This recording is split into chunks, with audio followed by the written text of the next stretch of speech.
Hi everyone. So we're heading into two important weeks, 2 weeks that are significant to the Taurus North Node eclipse that happened on April the 30th. It was a new moon solar eclipse. As a reminder, we had a new moon solar eclipse on April the 30th, and I always look to the week before and after, 2 months after that solar eclipse, which would be June 30th. If you want to make it neat and tidy and say June 28th, because that's when we're going to have the Cancer new moon, you can do that. And then after that, the two other important dates for me related to the Taurus eclipses are September the 8th, which is 2 months before the lunar eclipse, on November the 8th. So these become markers for me, and I find that there's some truth to this. So if you know where the sign of Taurus sits in your chart and what house it occupies and what that house stands for and what's been going on there, as a reminder, you would have seen a new or a fresh set of energies, quite possibly a rejuvenation, or at the very least an area or a set of activities that require you to apply yourself or dive into that part of your chart or lean into that part of your chart, take on the challenges and the opportunities set up in that part of your chart for you in order to continue your life cycle, your hero's journey. There's a set of experiences, a set of goals, a set of consequent skills, a set of I'll just use the word experience, but there's a need to actually embrace, and it's possible that these opportunities, or these, whatever you want to call them, let's just say opportunities. The reason why I'm hesitating is depending on the part of the chart that Taurus sits in, it could, sorry, I'm holding my hand this way. I had a mosquito bite on my elbow and I'm scratching it. Depending on the part of the chart that Taurus sits in, if it's in a quieter part of the chart, it's still an opportunity to lean into and apply yourself in that part of the chart, and it could be that things present themselves where there's a learning, but in that learning and skill acquisition, or the challenges you have to conquer, you find that you grow enormously in extremely necessary ways. It could be also that you're called to take up activities in this part of your chart. And September 19th to November 19th of last year, 2021, is when these kind of fresh experiences would have come in and continue to develop. And then April the 30th was the next solar eclipse. November the 8th is the corresponding lunar eclipse. And this week and next week could play an important role in, could provide further developments or markers in this journey that is going on and that is continuing.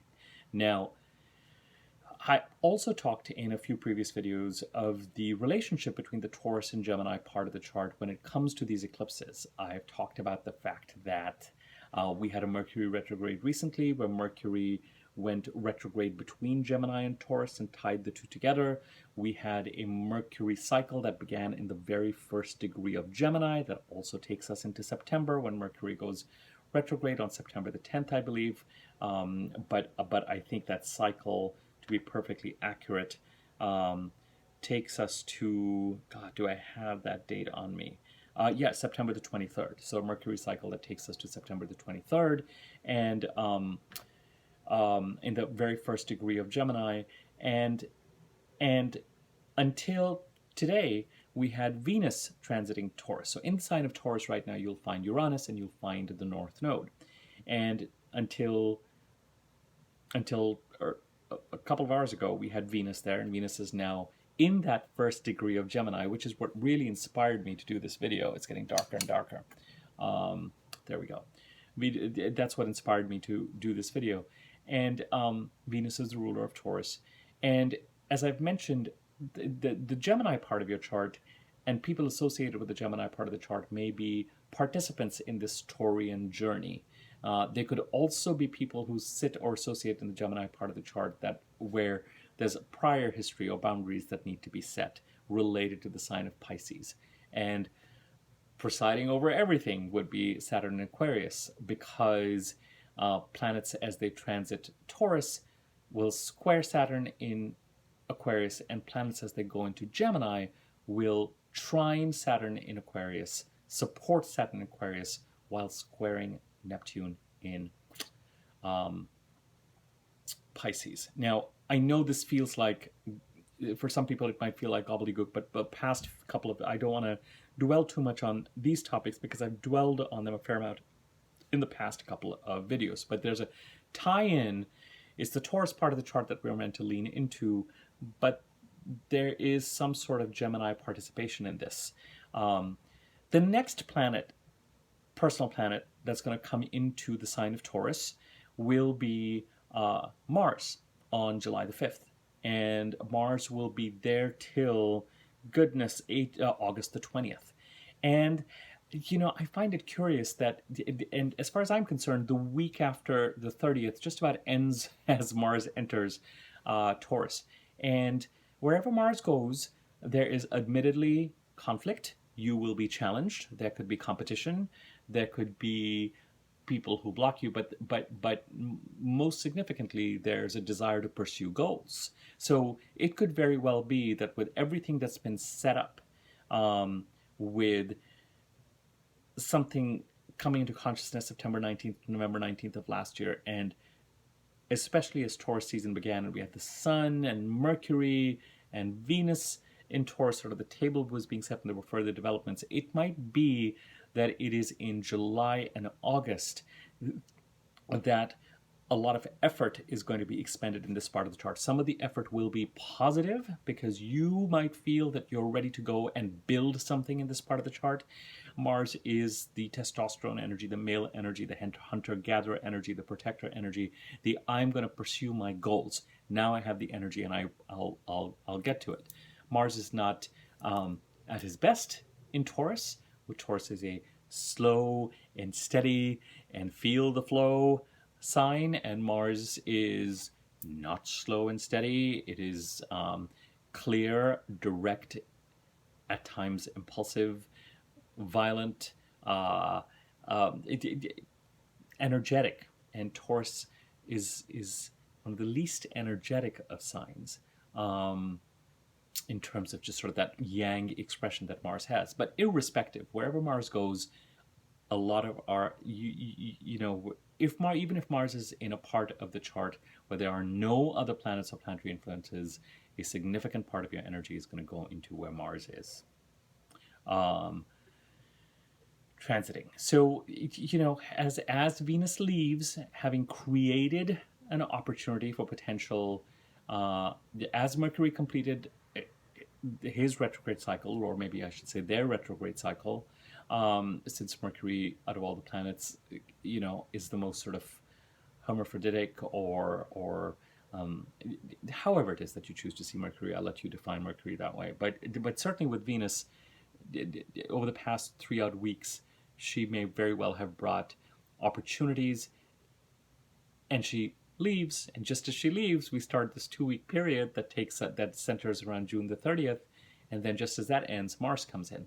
So the question is, where are we going to find ourselves by July the 5th, and where are we going to expend a certain amount of energy to pursue goals, to draw boundaries, to stave off competition, to engage.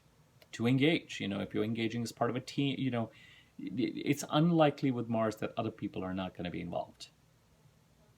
Whether it is cooperation, and this is the challenge with Mars is that he practically invites conflict, because if 2 people wake up in the morning and decide to go pursue their goals and they're in each other's orbit or they're dependent on each other, there will be compromises necessary. If they're living together, if they're, you know, so all of our Mars and Tauruses are going to come into contact with each other and are going to clash with each other, because all of us are going to feel like, okay, this part of the chart where we've been seeing developments and we feel there's opportunity or we need to lean into, chances are everyone is going to want their slice of the pie in terms of where it is that they feel they ought to be developing. And so we're going to see a fair amount of that in July and August, important, necessary. Clearly, ideally, hopefully, that by the time we get to September, you know, because again, Mars leaves August the 20th, and September the 8th, week before, week after, we've got, you know, the next important milestone with this stuff. So hopefully by that time, as we head towards September the 8th and the September 10th Mercury retrograde, hopefully by that time we at least feel like we have people who are ready to start singing off the same hymn sheet in this kind of Taurus Gemini part of our chart after this kind of energy is going to be expended. Now, I wanted to draw your attention to paying attention to what is going to go on this coming week and next week when it comes to this Taurus activity. And I've outlined different time periods and different transits that you can look at. And if you want to look at the dates for the Mercury retrograde and the Venus dates precisely, or the Sun dates, or when, you're welcome to just go on the internet and you'll get the dates for this here. I don't want to keep barging you with data information. There are a few transits that happened recently that have also kind of piqued my interest, and they're related to Venus, the ruler of Taurus. And specifically, they are that Venus squared Saturn on June the 18th, 4 days ago. Yesterday, Venus trined Pluto. Today, Venus shifted signs into Gemini, and between today and tomorrow, she's going to be at that 0 to 1 degree of Gemini, where the Mercury cycle started. And I find this curious. The Venus square Saturn, to me, as I looked at it, that always speaks to tension, restriction. As I said, with the square, it's like two planets meet up at a stop sign at this 90 degree. And, there's, before Venus moves forward first, before Saturn, she's the faster moving planet, there's a bit of a stare down. There's a bit of a locking eyes. And in order to unlock the energy, I always find that the faster moving planet needs to exercise, do something to allow Saturn to keep doing whatever it is that he is doing in the Aquarius part of the chart. So there's definitely been an opportunity. With Venus, we're talking relationships. We're not talking desire necessarily, but we are talking relationships. And we're talking opportunity, we're talking money, we're talking good luck or good fortune, we're talking about an ease or a feeling. And then when Venus trines Pluto, we've been talking on this channel about the relationship between the Taurus and the Capricorn part of the chart, where whatever is going on in the Taurus part of the chart contributes to this transformation that has been going on in the Capricorn part of the chart with Pluto there for a long time, over a decade now. So, and as the planets trine Pluto, they continue to contribute to this transformation. Now,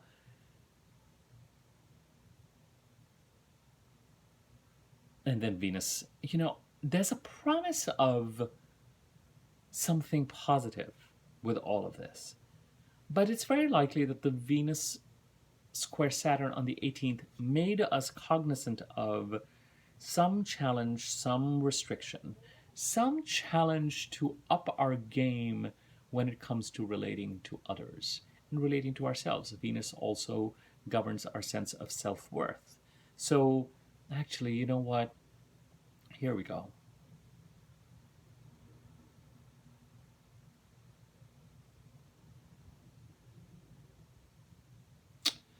Oh, you guys, it's really about, this is what it boils down to. I finally cry. I love it when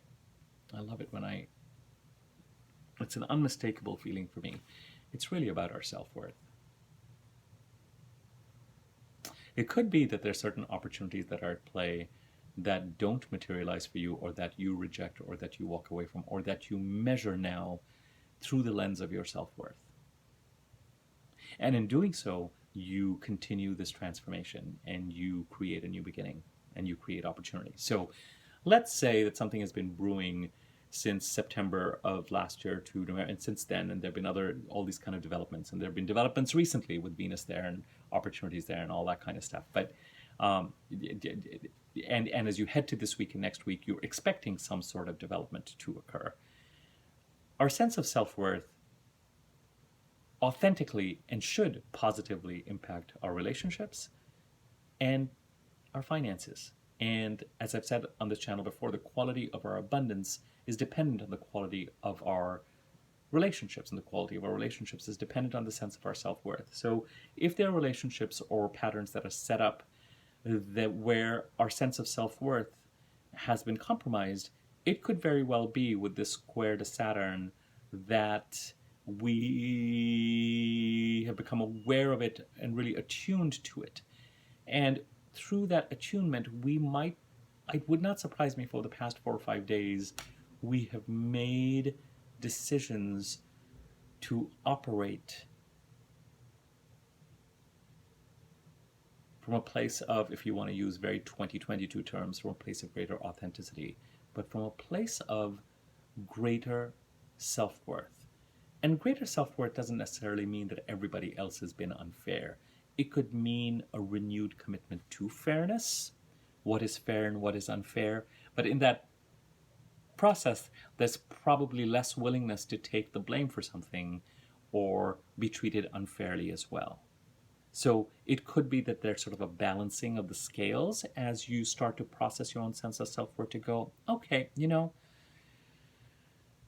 this, and this, learnings from me there. But this, and this, to have to take this crap is also BS. So it doesn't have to just mean self-worth. Everybody else is crap and I am amazing. That could be the case for some folks, but I don't know that that's necessarily how that awareness really does work, because it is sort of a next level up in terms of, and then when you come to that, often when we have, so interesting with the square, the Saturn, and the trine, and this,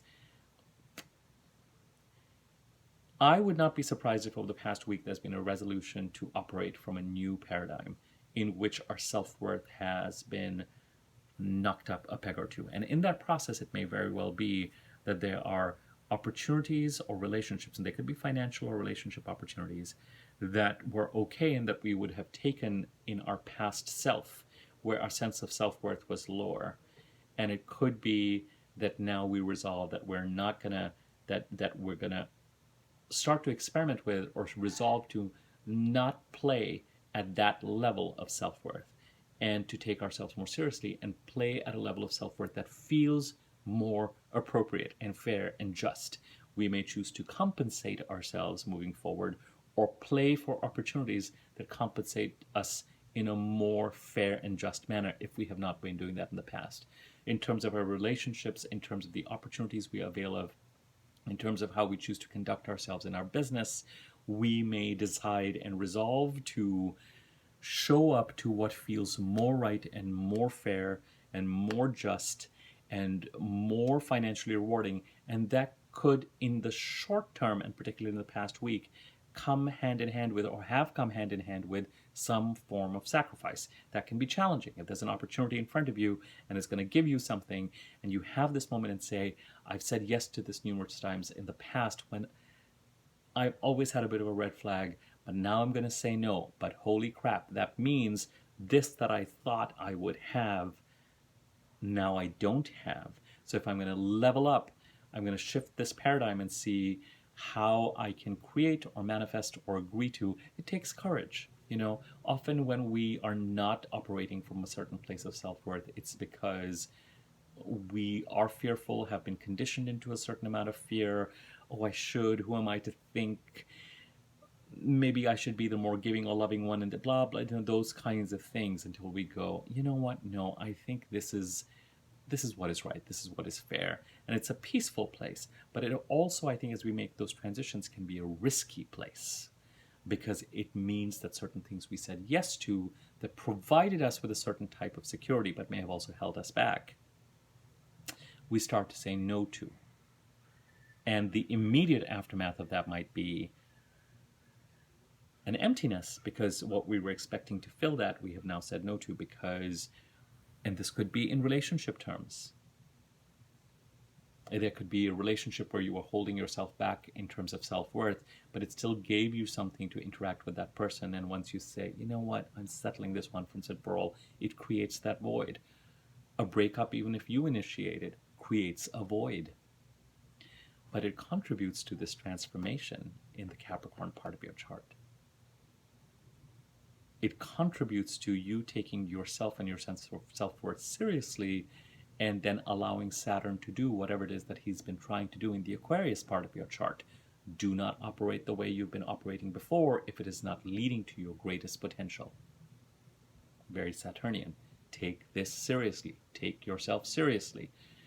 There have been a few quotes on self-discipline that have been sort of making their way into my consciousness. This idea of either you experience the pain of discipline, or you experience the pain of, I don't know what the right word is suffering the consequences of not being disciplined. And And that's a very Saturnian principle in a certain sense, no pain, no gain. And now, again, I am not giving any financial or legal or medical advice here. And when we talk about words like pain, please just understand, no effort, the inconvenience. I'm not going to go down that rabbit hole. I expect that everyone knows that you're responsible for your decisions, and I am not advocating that anyone does anything that is inflicting any kind of self-harm on yourself. So please be responsible. But you know that those kind of quotes are kind of metaphorical in this kind of context. So fascinating. A self-worth reboot, and the consequences of that lead us into these 2 weeks. So when